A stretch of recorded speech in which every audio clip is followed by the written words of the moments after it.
It's nice to be desired, and there's nothing wrong with it. But some guys go too far, treating local women as if they are disposable.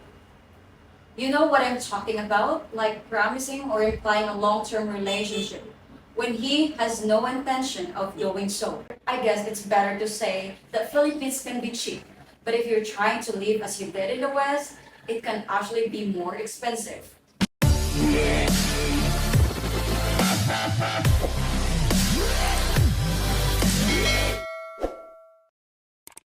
It's easy to fall in love with the Philippines. It is a beautiful country with plenty to offer, especially for people who love nature and the beach.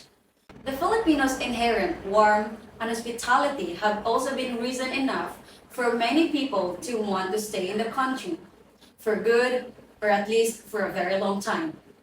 Many foreigners who have made the Philippines their home, however, have realized that living here is not as challenge free as they originally thought it would be. This is very true, especially for people who came here without making the right preparations. But right now, to avoid those, I'm gonna give you top 10 common mistakes that foreigners make after moving to the Philippines. Hi folks, my name is Janabel and welcome to my YouTube channel. Today we are going to talk a very interesting subject that foreigners make in the Philippines after they move here. Number one, thinking the Philippines is super cheap and has a low cost of living. The cost of living in the Philippines may be lower than many other countries, but this does not mean that it's cheap. Well, you may find a low cost apartment or housing options. These would generally be in a less ideal locations and less than stellar amenities. A comfortable home in one of the nicer neighborhoods in Metro Manila might cost you more than you bargained for. But if you know where to look, you can find good middle ground option. It's very important to get help from reputable professionals who can give you several offers and choices based on your budget and preferences. In addition to housing, it is advisable to also look into the cost of utilities, meals, transport, gasoline, and any other lifestyle essentials. A big misconception that many knobs have made that the Philippines is very cheap place to live. Well, I guess it's better to say that Philippines can be cheap. But if you're trying to live as you did in the West, it can actually be more expensive. The number two, coming to the Philippines with set amount of money. When coming to the Philippines with fixed amount of money, it's important to be aware of realities you might face. The cost of living can be higher than expected, especially in urban areas like Metro Manila. Be prepared for unexpected expenses, such as medical emergencies or legal fees. And consider setting aside a buffer fund. Job opportunities for foreigners may be limited here. So have a solid plan for sustaining your finances. Cultural adjustment takes time, so be patient and open-minded. Navigate legal procedures carefully and be aware of currency fluctuations that could affect your purchase power.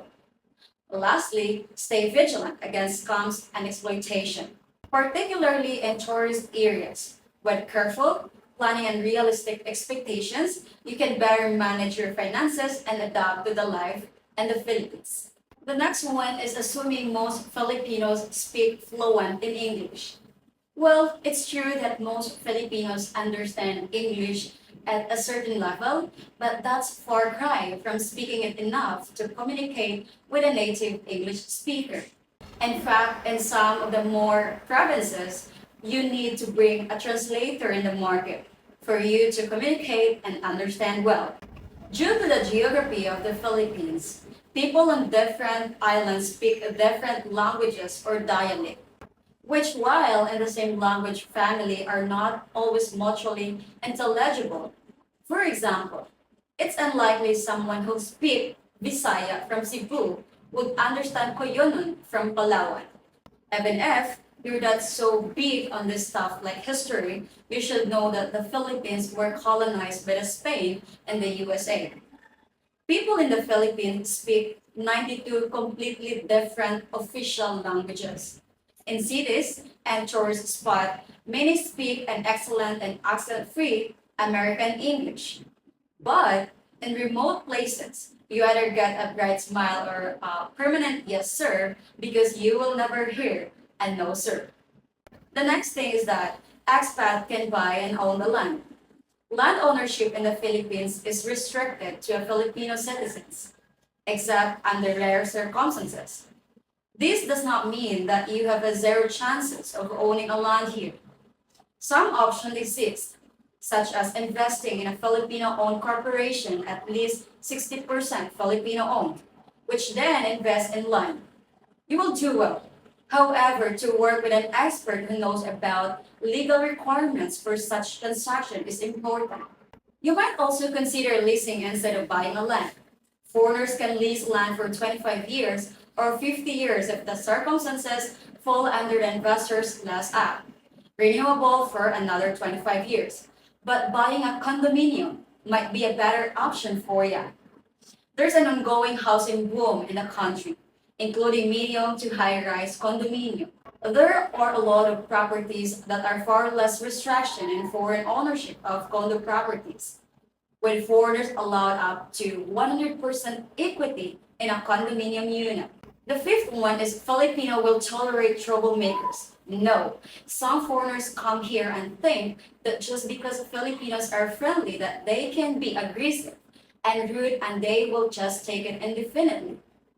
Filipinos indeed like to avoid confrontation, but that doesn't mean that those who are aggressive won't eventually step on their wrong toes and get deported, beaten up, or get worse. Please remember that you must follow rules and customs, no matter how silly or downright irritating they may seem to you. A big no-no is doing emotive public outbursts when you are frustrated in the public. You'll embarrass yourself and your partner at the same time if you do that. Another thing that I want to add up is when your girlfriend is upset with you about something, don't expect her to tell you about it directly. It's more likely she'll just give up you a silent treatment or tampo. You may also be surprised when friends offer to take you on a trip, but then you are expected to flip the bill for everyone. That is just an additional info that I want to give to you guys. The next one is Filipino only date foreigners for money. We've all heard the stories of guys getting taken to the cleaners by a woman who thought loved them. But I did an actual study of Westerners who were married to Filipinas. An overwhelming majority, 78.87%, are very satisfied with their marriage. And 89.87% responded that they did not doubt that their partner truly loves them. I think Filipinas are no different than any other women. Women evolve to look for signs of resources like stability when choosing a partner, just as men evolve to look for signs of health like youth and prettiness. So to deny the manufacturer would be responsible, but to make a blanket statement that all Filipinas are gold diggers is very unreasonable. As a Filipina, for me the best way to avoid getting scammed is not to meet a girl in a bar, to know her family and friends well, and to take your time and do not rush. The next one is making the wrong investment and thinking they can easily find a job. If you want to set up a business in the Philippines, conduct a thorough study first on the type of business you want to establish, the market, the investment needs, operational needs, and others. Consider the potential of venture. Are there too many of the same thing in the country? Will Filipinos like what you plan to offer? Do they have a need for it? Understanding what type of business could work in the Philippines is often means looking beyond economic figure and delving into the Filipino side. On the other hand, the economy is growing in the Philippines, still has high unemployment and unemployment rates. So finding a job here is not easy for locals and foreigners alike. And if you do find a job that matches your skill set, you may realize that the salary you can expect is nowhere near what you need to have a comfortable lifestyle. So always have your plan. The next one is asking for direction. In the USA or in Europe, you ask for direction and people tell you stuff like, go down 4 blocks to the main street, make a right turn, then make a left turn, and XYZ. While in the Philippines, it goes something like this. You take the road down a bit, go up in the hill, then around the corner, you're gonna see a cow there. Go past the cow to the car and make a left turn. Go 3 houses down to the coconut tree and make a right turn. Then just before you get to the old bangka, you'll see a driveway on the left side. That's the spot. If you're fine with such direction, then this might not be hard for you. But if not, understanding the drive here is tough. The GPS on your phone may not work offline. So remember that advice about taking a taxi or tricycle.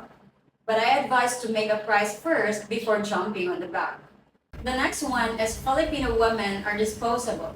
Let's be honest, an expert admit that one of the reasons that they travel Philippines is because after the touchdown of an airplane, they become a celebrity from nobody. It's nice to be desired, and there's nothing wrong with it. But some guys go too far, treating local women as if they are disposable. You know what I'm talking about? Like promising or implying a long term relationship when he has no intention of doing so. The Filipinas are not disposable. Let's be honest. With so many desperate women flirting with you, it can be easy to fall into the mindset that Filipinos are desperate or scammers. But most of the ones who eagerly approach foreigners are desperate, but they don't represent the majority of the population. The good girls are actually the one that you have to approach and court on. And no, she won't have a sex with you right away either. The last one is going around with just a credit card and not carrying a cash. For whatever reason, Westerners presume carrying cash is obsolete, as if every business in the world is equipped with high-speed internet and access to PayPal. Not on this island, homie. Yes, bigger resorts, hotels, and restaurants all take cards. But when you want to stop into the funky roadside for a painkiller or eat some fish from a local just reeled out in the ocean, those guys don't exactly have squares on their iPads. What's more, not every island in the Philippines is equipped to take US dollars or euros. So always check ahead of local currency. And of course, grab a couple of hundred of dollars worth before you arrive on your Robinson's Island. Many of the island run on tips too. And if you're not topping off your bartenders, servers, guides, and porters, that Philippines level of service will deteriorate accordingly. Lastly, never let anyone know how much cash you have on you. You never know who was listening. That's all what I got you for today, guys. And if you like this video, don't forget to like, share, comment, and subscribe, and hit that notification bell so that you would be updated into our next video. And of course, before this clip end, guys, I want to make a quick shout out to Christian Filipina. It's a number one dating service that I recommend and trust. And trust me, it has been part of many success, countless stories. So be part of Christian Filipina by signing up. The link in the description box and in the comment section. And I'll see you there. Bye!